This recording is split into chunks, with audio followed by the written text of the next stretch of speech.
Hello and welcome to the Commander's Quarters. I'm your host Mitch, glad to have you here. Here at the Commander's Quarters, we build fun and inexpensive focused Commander decks. But today's episode is going to be a Commander quick take. On episodes like these, I give you my initial take on a newly spoiled Commander from an upcoming set. I'm going to talk about a potential direction for that Commander and possible cards that you can use for that build. In this show, and episodes like this are possible because of viewers like you. So make sure that you like this episode, subscribe to the channel, and share it with friends. And while you're at it, hit that bell notification icon so you don't miss any episodes. You can also support this show directly by becoming a patron. There are many benefits to being a patron, and I truly couldn't do this without their support. Another way that you can support the show is by checking out our merchandise on thecommandersquarters.com. And finally, you can support this show by supporting our sponsor, TCG Player. So whenever you're buying a deck or just individual cards, make sure you use our links below.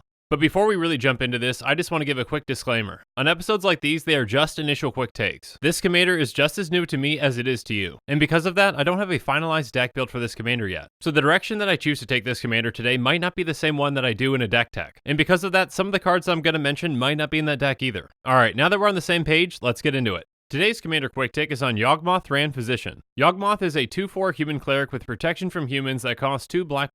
He has pay 1 life, sacrifice another creature, put a -1/-1 counter on up to 1 target creature, and draw a card. And black, discard a card, Proliferate. Many people have been asking for a Yawgmoth card for quite some time, and this one definitely doesn't disappoint. He seems like he's going to be an incredible value engine in the right deck. 1 life is a very small price to pay, especially in Commander when you start off at 40 life. And by sacrificing a creature, not only do you get to draw a card, but you also get to put a -1/-1 counter on a creature. And you can easily abuse those counters with that second ability to control the board. Yawgmoth does a ton of work and he just needs some sacrifice fodder to get him started. He seems like the perfect commander for an Aristocrat style strategy. Not only is he essentially a free sacrifice outlet, but he also draws you cards. On top of that, he can help you control the board, and there just aren't any other commanders that help you do all those things. So like any other Aristocrat style deck, we need efficient forms of sacrifice fodder. Creatures like Weaponcraft Enthusiast and Sengir Autocrat create a ton of tokens when they come into play. The amount of value that these simple creatures can provide with our commander in play is absolutely absurd. For example, thanks to our commander, Sengir Autocrat basically becomes a pay 4 life, draw 4 cards, distribute 4 -1/-1 counters for just 4 mana. And we're also going to run a card like Reassembling Skeleton, which is a fantastic piece of sacrifice fodder. We can keep bringing it back whenever we want for just 2 mana.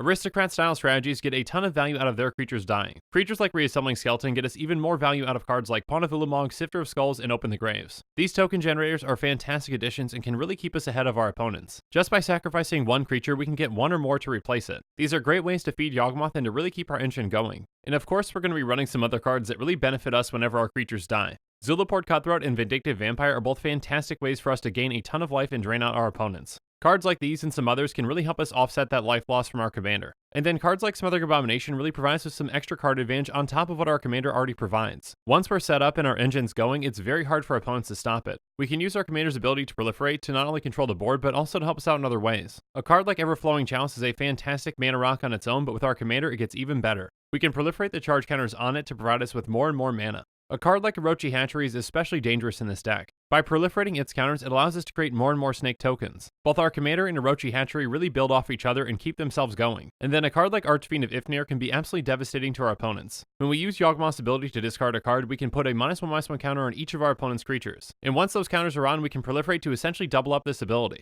With this combination, it's going to be very hard for opponents to keep any creatures on the board. Yawgmoth seems like an incredibly powerful commander and a lot of fun to pilot. And of course, there are some out-of-budget cards that we can consider to make the deck even stronger. Black Market generates a ton of mana in any Aristocrat-style deck, but especially with Yawgmoth. On top of sacrificing creatures, we can proliferate those counters to get even more mana out of it. With that ability to proliferate, we can also abuse a card like Black Sun Zenith. Even just getting 1 -1/-1 counter on each of our opponent's creatures is a great way to get things started. And of course, with any Aristocrat-style strategy, a card like Dictate of Erebos comes in huge. With it in play, it really is impossible for our opponents to keep any creature on the board. There really isn't another commander out there that does what Yawgmoth does. The amount of value that he can provide in an Aristocrat-style deck is absolutely absurd. But I really want to hear your thoughts on this take, so why don't you let me know in the comments below. And make sure that you're following us on social media for more updates and sneak peeks on future episodes. Links to our social media accounts can be found in the description. Also in the description below is a link to the Commander's Quarters Patreon page, and I just want to say a quick thank you to the patrons who have subscribed so far. There are many benefits to being a patron for the Commander's Quarters, including being able to vote on future commanders for deck techs. There's even a general level tier where you get your own personalized deck tech dedicated to you. I truly couldn't do this without all of your support, so from the bottom of my heart, thank you. If you haven't already, make sure that you like and subscribe to the channel. And while you're at it, check out some of our other episodes on budget deck techs, Quest for Quarters episodes, Commander topics, and Creators Quarters. And with that, I'm out of here. Thanks again, and have a good one.